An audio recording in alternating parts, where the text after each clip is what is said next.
Hello aspirants. இந்த வீடியோவில் நம்ம என்ன பார்க்க போகிறோம் அப்படின்னா 7ஆம் வகுப்பு முதல் பருவம் புத்தகத்தில் இருக்கிற ஒரு விரிவானம் தான் பார்க்க போகிறோம். இயல் 2ல் கொடுத்துருக்காங்க.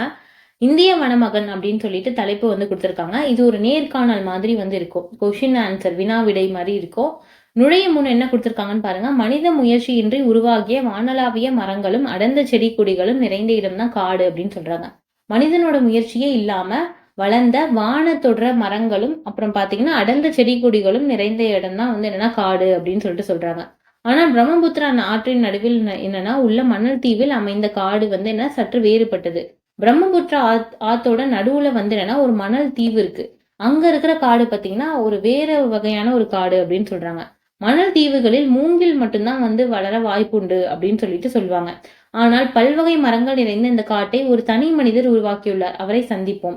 ஒரு காட்டை ஒரு மனிதர் உருவாக்கினார் அப்படின்னு சொன்னா உங்களால நம்ப முடியுதா?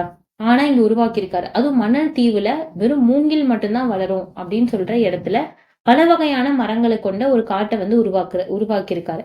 அவரை பத்தி தான் என்னன்னா இந்த பகுதியில நம்ம பார்க்க போறோம். ஒரு அடர்ந்த காடு. காட்டின் நடுவில் மூங்கிலால் அமைந்த ஒரு வீடு. ஒரு அடர்ந்த காடு இருக்கு. காட்டுக்கு நடுவுல மூங்கில கொண்டு அமைஞ்ச ஒரு வீடு இருக்கு அப்படின்னு சொல்றாங்க. அந்த வீட்டுல பாத்தீங்கன்னா சில பேர் உறங்கிட்டு இருக்காங்க.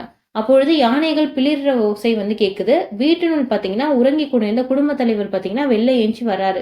நள்ளிரவு நேரம் என்பதால என்னன்னா ஒன்னும் சரியா தெரியல. ஆனாலும் என்னன்னா சில யானைகள் அவர் வீட்டை நோக்கி வரதை அவர் பார்த்துட்டாரு. பார்த்துட்டு என்னன்னா உடனே மற்றவங்க எல்லாம் என்ன எழுப்புறாரு. எழுப்பிட்டு என்னன்னா வீட்டை விட்டு வெளியேற்றி பாதுகாப்பான இடத்துக்கு எல்லாரும் போறாங்க அப்படின்னு சொல்றாங்க. யானைகள் பாத்தீங்கன்னா அவருடைய மூங்கில் வீட்டை அடிச்சு உடைக்குது அப்படின்னு சொல்றாங்க. தூரத்துல இருந்து இக்காட்சியை பார்த்த குடும்ப தலைவர் மகிழ்ச்சியில குடும்ப தலைவருக்கு என்னன்னா எல்லாருக்கும் நம்ம வீட்டை அடிச்சு உடைக்கும் போது யானைகள் எப்படி இருக்கும். ஆனா அவருக்கு என்னன்னா மகிழ்ச்சியில என்னன்னா கண்ணுல ஆனந்த கண்ணீர் வருது அப்படின்னு சொல்றாங்க. யானைகள் தனது வீட்டை அடித்து நொறுக்குவதைக் கண்டு ஒருவர் மகிழ்ச்சியா இருக்க முடியுமா அப்படின்னு கேக்குறாங்க. ஆம், அவ்வாறான மகிழ்ச்சி அடைஞ்சிருக்காரு. அவர் தான் யாருன்னு பாத்தீங்கன்னா அசாம் மாநிலத்துல ஜோர் விராட் அப்படின்னு சொல்லிட்டு ஒரு மாவட்டம் இருக்கு. அந்த மாவட்டத்தை சேர்ந்த ஜாதவ் பையங் அப்படின்னு ஒருத்தர் இருக்கார். அவரை சொல்லியிருக்காங்க. அவர் பாத்தீங்கன்னா பிரம்மபுத்திரா ஆற்றோட நடுவுல இருக்கிற ஒரு மிகப்பெரிய தீவுல 30 ஆண்டுகள் கஷ்டப்பட்டு தன்னோட கடின உழைப்பால ஒரு காட்டை உருவாக்கி இருக்காரு அப்படின்னு சொல்றாங்க. அந்த காட்டிலே தான் என்னன்னா அவரோட வாழ்நாள கழிச்சிட்டு இருக்காரு அப்படின்னு சொல்றாங்க. யானைகளின் வருகையை என்னன்னா தமது உழைப்புக்கு கிடைத்த பரிசாக என்னன்னா நினைக்கிறாரு அப்படின்னு சொல்றாங்க. இவருக்கு இந்தியாவின் மணமகன் அப்படின்னே என்னன்னா இவரை அழைக்கிறாங்க அப்படின்னு சொல்றாங்க. அவரோட உரையாடி ஒரு நேர்காணல் தான் இப்ப நம்ம பார்க்க போறோம். வணக்கம் ஐயா, இந்த காட்டை உருவாக்க வேண்டும் என்ற எண்ணம் உங்களுக்கு எப்படி உருவானது அப்படின்னு கேக்குறாங்க. பிரம்மபுத்திரா ஆற்றுல பாத்தீங்கன்னா ஆண்டுதோறும் என்னன்னா வெள்ளம் வரும் அப்படின்னு சொல்றாங்க.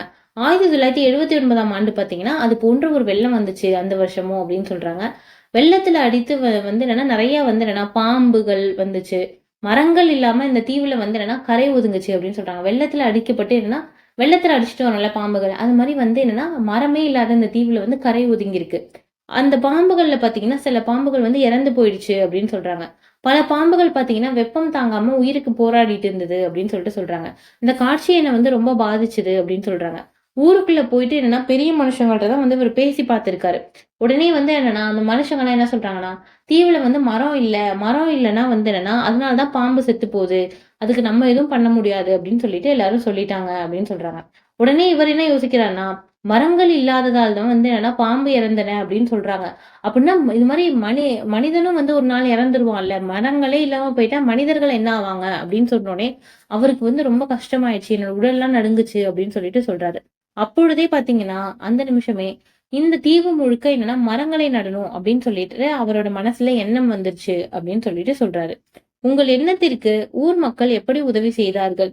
ஊர் மக்கள்கிட்ட பாத்தீங்கன்னா அந்த தீவுல மரங்கள் வளர்க்கலாம் அப்படின்னு என்னன்னா இவர் போய் சொல்லியிருக்காரு. உடனே என்னன்னா அவங்க என்ன சொல்லியிருக்காங்கன்னா அந்த தீவுல மரம் எல்லாம் போட்டா வளராது, நீ உன் வேலையை போய் பாரு அப்படின்னு சொல்லிட்டாங்க அப்படின்னு சொல்றாரு. பிறகு என்ன செய்தீர்கள் ஐயா? அப்புறம் நீங்க என்ன பண்ணீங்க அப்படின்னு கேக்குறாங்க. நான் கைகளில் கிடைத்த விதைகளை எடுத்துக்கொண்டு இந்த தீவுக்கு வந்தேன். இங்கு அவற்றை விதைத்து நாள்தோறும் தண்ணீர் ஊற்றி வந்தேன். அவர் என்ன பண்றாருன்னா கைக்கு கிடைச்ச விதைகள் எல்லாம் என்னன்னா எடுத்துட்டு வராரு. தீவுல விதைச்சிட்டு என்னன்னா தினமும் தண்ணி ஊத்திட்டு வராரு அப்படின்னு சொல்றாங்க. இருந்தாலும் ஒரே ஒரு விதை கூட அங்க முளைக்கவே இல்லை அப்படின்னு சொல்றாங்க. பிறகு வனத்துறையிட்ட போய் கேட்கிறாரு. வனத்துறையிட்ட போய் கேட்டு என்ன செய்யலாம் அப்படின்னு கேட்கிறாரு. உடனே அவங்க என்ன சொல்றாங்கன்னா இந்த தீவுல மூங்கில் மரம் மட்டும்தான் வளரும் அப்படின்னு சொல்லிடுறாங்க அப்படின்னு சொல்றாரு. உடனே அவருக்கு உற்சாகம் வந்துருச்சு. உடனே மூங்கில்களை கொண்டு வந்து என்னன்னா, அவற்றை நட்டு வச்சு என்னன்னா வளர்க்க ஆரம்பிச்சாரு அப்படின்னு சொல்றாங்க. மூங்கில் வந்து என்னன்னா விரிந்து வளர ஆரம்பிச்சுருச்சு. இனிமேல் இந்த தீவுல வந்து என்னன்னா, மரம் வளர்ப்பது மட்டும் தான் என்னோட வேலை அப்படின்னு சொல்லிட்டு அப்பயே முடிவு பண்ணிட்டேன் அப்படின்னு சொல்றாரு. மூங்கில் மட்டுமே நட்டதாக கூறுகிறீர்கள். ஆனால் இந்த காடு முழுவதும் பார்த்தீங்கன்னா, பல்வேறு மரங்கள் வந்து இருக்கே! அது எப்படி? அப்படின்னு சொல்லிட்டு கேட்குறாங்க. அவங்க பகுதியில பார்த்தீங்கன்னா, அவரு என்ன சொல்றாரு பாருங்க. அவங்க பகுதியில இருக்க அரசாங்கம் சமூக காடுகள் வளர்ப்பு திட்டம் அப்படின்னு சொல்லிட்டு ஒன்ற வந்து செயல்படுத்துச்சு அப்படின்னு சொல்றாங்க. அதுல வந்து இவரு வந்து அவர இணைச்சுக்கிட்டேன் அப்படின்னு சொல்றாரு. அவர்களோட இணைஞ்சு என்னன்னா, இந்த தீவு முழுவதும் என்னன்னா, பல்வேறு பல்வேறு மரங்கள வந்து நட ஆரம்பிச்சேன் அப்படின்னு சொல்றாரு. அந்த திட்டம் பார்த்தீங்கன்னா, 3 ஆண்டுல முடிஞ்சிருச்சு. அவர் மட்டும் தான் இங்கே தங்கி இருந்து அனைத்து மரக்கன்றுகளையும் வந்து பாதுகாத்துக்கிட்டு வராரு. ஆனா மூங்கில தவிர பார்த்தீங்கன்னா, வேற எந்த மரமும் வந்து இங்க வளரவே மாட்டேங்குது. இவ்ளோ கஷ்டப்பட்டு வளர மாட்டேங்குது. அப்பொழுது என்ன பண்றாருன்னா, அசாம் மாநிலத்தில இருக்கிற ஒரு வேளாண்மை பல்கலைக்கழகம், அங்க ஜாதுநாத் அப்படின்னு சொல்லிட்டு ஒரு பேராசிரியர் வந்து இருக்காரு. அவரோட நினைவு வந்து அவருக்கு வந்துச்சு அப்படின்னு சொல்றாரு. சின்ன வயசுல இருந்தே இவர வந்து அவருக்கு நல்லா தெரியும். அதனால என்னன்னா, அவர்கிட்ட போயிட்டேன்னா, அவர் வந்து உதவி கேட்கிறாரு. அவரிடம் சென்று என்னன்னா, "என்னுடைய மரம் வளர்க்கும் திட்டம் பற்றி கூறினேன்" அப்படின்னு சொல்றாரு. உடனே அவர் என்ன சொல்றாருன்னா, "மணல் பரப்பில் மற்ற மரங்கள் வளர வேணும்னா, மண்ணின் தன்மை வந்து அதுக்கு மாறணும். அதுக்கு வந்து என்னன்னா, மண்புழு வந்து உதவி பண்ணும்" அப்படின்னு சொல்றாரு. மண்புழு வந்து என்னன்னா, மண்ல இருந்தது அப்படின்னா, அது மணல வந்து என்னன்னா, இன்னும் துகளாக்கும். அப்பதான் வந்து என்னன்னா, மரங்கள் தான் வளரும் அப்படின்னு சொல்றாரு. மண்புழுவும், அது மட்டும் இல்லாம சிவப்பு கட்டெறும்புகளும் வந்து என்னன்னா உதவும் அப்படின்னு சொல்லிட்டு சொல்றாரு. உடனே இவருக்கு வந்து உடனே சந்தோஷமாயிடுச்சு. அடுத்தது என்ன பண்றாரு அப்படின்னு சொல்லிட்டு பார்ப்போம். கட்டெறும்புகளா? அவை கடித்தால் உடம்பில் கடுமையான எரிச்சல் ஏற்படுமே! அப்படின்னு சொல்றாரு. ஆமாம். ஆனால் என்ன செய்வது? மண்ணின் தன்மையை மாற்ற வேண்டுமே! அதற்காக என்னன்னா, நாள்தோறும் நூற்றுக்கணக்கான கட்டெறும்புகளை வந்து கொண்டு வந்து இங்கு விட ஆரம்பித்தேன் அப்படின்னு சொல்றாரு. கட்டெறும்புகள் பார்த்தீங்கன்னா, ஊர்ந்து செல்ல செல்ல மண்ணோட தன்மை மாறுச்சு அப்படின்னு சொல்றாரு. சிறிது சிறிதாக வந்து மாறுச்சு. அங்கங்கே பார்த்தீங்கன்னா, பச்சை புற்கள்லாம் புல்லெல்லாம் வந்து வளர ஆரம்பிச்சது அப்படின்னு சொல்றாரு. அப்பொழுது வந்து எனக்கு ரொம்ப மகிழ்ச்சியா இருந்துச்சு அப்படின்னு சொல்றாரு. அதன் பிறகு பார்த்தீங்கன்னா, மரங்கள் வந்து என்னன்னா கொஞ்சம் கொஞ்சமா வளர ஆரம்பிச்சது அப்படின்னு சொல்றாரு. இவ்வளவு மரங்களை வளர்ப்பதற்கும் விதைகளும், உரமும் உங்களுக்கு எப்படி கிடைச்சது? அப்படின்னு சொல்லிட்டு கேட்கறாங்க. கால்நடைகளை வந்து வளர்க்கிறாரு அப்படின்னு சொல்றாரு. அடுத்தது கால்நடைகள் வளர்க்கிறாரு. அதோட சாணத்த பார்த்தீங்கன்னா, ஒரு துளி கூட வீணாக்காம என்னன்னா, உரமா வந்து என்னன்னா கொண்டு வந்துருவேன். இயற்கை உரமா தயாரிக்க ஆரம்பிச்சேன் அப்படின்னு சொல்றாரு. ஒரு பழம் சாப்பிட்டா கூட அதன் கொட்டைய வந்து வீணாக்காம, அத வந்து விதையா எடுத்து வச்சுப்பேன் அப்படின்னு சொல்றாரு. பிறகு பார்த்தீங்கன்னா, மழைக்காலம் தொடங்குவதற்கு முன்னாடி நான் இந்த விதைகள் எல்லாம் வந்து விதைச்சிருவேன் அப்படின்னு சொல்றாரு. இப்படி ஒவ்வொரு ஆண்டும் வந்து என்னன்னா, நான் தூவி வச்ச விதைகள் தான் இன்னைக்கு நீங்க பார்த்துட்டு இருக்க இந்த காடு அப்படின்னு சொல்லிட்டு சொல்றாரு. மழை இல்லாத காலங்கள்ல பார்த்தீங்கன்னா, செடிக்கு எப்படி தண்ணி ஊத்துனீங்க அப்படின்னு சொல்லிட்டு கேட்கறாங்க. ஆற்றோட கரையோரமா இருக்கிற செடிகளுக்கெல்லாம் ஈஸியா தண்ணி ஊத்திடலாம். பக்கத்துல தானே இருக்கு ஆறு பக்கத்துல ஈஸியா தண்ணி ஊத்திடலாம்.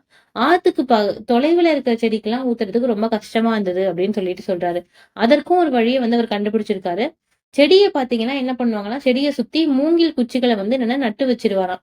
நட்டு வச்சுட்டு என்னன்னா, மேல ஒரு பானைய பொருத்திருவாராம். அந்த பானைக்குள்ள துளைய வந்து இட்டுருவாரு. ஒரு சின்னதா வந்து ஒரு ஓட்ட போட்டுருவாரு. அதுல பார்த்தீங்கன்னா, தண்ணீய நிரப்பிட்டா அந்த பானையில 1 வாரத்துக்கு வந்து என்னன்னா பிரச்சனை இருக்காது. கொஞ்சமா மெதுவா வடிஞ்சிட்டு இருக்கும் தண்ணி அப்படின்னு சொல்றாரு. நீர் பார்த்தீங்கன்னா, சொட்டு சொட்டாக என்னன்னா வடிவதற்கு ஏற்பாடு செய்தேன் அப்படின்னு சொல்றாரு. பிறகு பார்த்தீங்கன்னா, அதில் நீர் நிரப்பினால் 1 வாரத்துக்கு சிக்கல் இருக்காது. அந்த அளவுக்கு வந்து இருக்கும் அப்படின்னு சொல்றாரு. இப்படித்தான் மற்ற செடிகளை வளர்த்து வந்தேன் அப்படின்னு சொல்லிட்டு சொல்றாரு. சரி உங்கள் வீட்டிற்கு யானை வந்த கதைய வந்து சொல்லுங்க அப்படின்னு சொல்றாங்க. நான் நட்ட செடிகளை முழுவதும் என்னன்னா மரமாக வளரத் தொடங்கியது அப்படின்னு சொல்றாங்க. அத பார்த்துட்டு என்னன்னா மரங்கள் வளர வளர என்னன்னா மரங்கள்ல வந்து என்னன்னா பறவைகள் வந்து தங்க ஆரம்பிச்சது அப்படின்னு சொல்றாங்க. பறவைகள் எச்சத்தால வந்து என்னன்னா விதைகள் வந்து என்னன்னா இன்னும் எங்க பார்த்தாலும் பரவ ஆரம்பிச்சது அப்படின்னு சொல்றாங்க. அதனால இந்த காடு வந்து என்னன்னா வளர்றதுக்கு பறவைகளும் துணை புரிஞ்சுது அப்படின்னு சொல்லிட்டு சொல்றாரு. பிறகு பார்த்தீங்கன்னா, முயல், மான், காட்டு மாடுகள் என பல விலங்குகளும் வந்து என்னன்னா வர ஆரம்பிச்சது அப்படின்னு சொல்லிட்டு சொல்றாரு. அப்படித்தான் என்னன்னா ஒரு நாள் யானை கூட்டமும் வந்துச்சு வீட்டுக்கு அப்படின்னு சொல்றாரு. யானைகள் தங்கியிருக்கும் காடுகள் தான் என்னன்னா வளமான காடு அப்படின்னு சொல்லிட்டு பெரியவங்கலாம் சொல்லுவாங்க அப்படின்னு சொல்றாரு. அதனால நான் வந்து வளர்த்த காட்டுக்கு யானைகள் வந்த தினம் வந்து எனக்கு ரொம்ப சந்தோஷமா இருந்தது அப்படின்னு சொல்லிட்டு சொல்றாரு. அதன் பிறகு பார்த்தீங்கன்னா, மரங்கள் அதுக்கு பிறகு பார்த்தீங்கன்னா, இங்க பாம்புகள், கழுகுகள், காண்டாமிருகம் போன்ற காட்டு விலங்குகள் நெறைய வந்து வளர ஆரம்பிச்சு வர ஆரம்பிச்சுது அப்படின்னு சொல்லிட்டு சொல்றாரு. நிறைவாக பார்த்தீங்கன்னா, காட்டின் வளம் என்று குறிக்கப்படும் புலி. புலி வந்து என்னன்னா காட்டின் வளம் அப்படின்னு சொல்லிட்டு சொல்லுவாங்க. அந்த விலங்கும் வந்து தங்க ஆரம்பிச்சது அப்படின்னு சொல்லிட்டு சொல்றாரு.